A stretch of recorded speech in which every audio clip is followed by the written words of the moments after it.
If there were a Swiss Army knife of video game design, it would have to be the Match 3 gameplay type. It's simple enough for anyone to understand and yet complex enough to keep you, or at least your casual gaming mother, interested for hours on end. There are a few games that like to take this formula and attempt to incorporate it into unique and core premises. Puzzle Quest, Triple Town, and now 10 Million.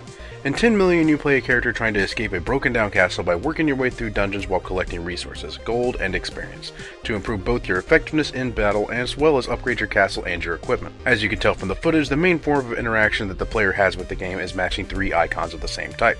Matching 3 wands or swords will damage an enemy, matching keys will unlock doors and chests, matching shields will raise your armor, and matching backpacks, or at least I think that's what those things are supposed to be, will sometimes randomly place a usable item into your inventory. If the simplicity of a Match 3 game is something that appeals to you, then this game is right up your alley.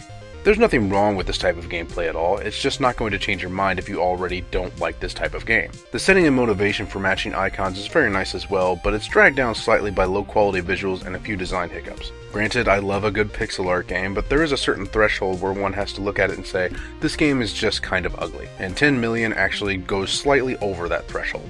The design hiccups I mentioned are little things. Things like forcing the player back to the castle after each goal is achieved, even if they may not want to go back to the castle. That last stretch to acquire enough points to move on to the next set of challenges can also be somewhat of a mundane grind. It seems to have gotten it somewhat close, but the balance of the game tends to lean more towards this tedious grinding than it does towards well-paced character progression. 10 Million has it where it counts though. The game won't last you forever, but it is bound to last you for at least one extended weekend afternoon. And it's going to be an enjoyable afternoon too, as the game has a certain level of charm that sadly seems to be exclusive to indie titles these days. On the other hand, it is just a Match 3 game at its base. I'm not going to hold that against it though. A game doesn't have to reinvent the wheel to be a great game. It just needs to pick something and do it well. 10 Million embarks on a journey of very focused game design, and while it doesn't always hit its mark, it's a game worth the price of admission and your attention. 10 Million gets a 3 out of 5.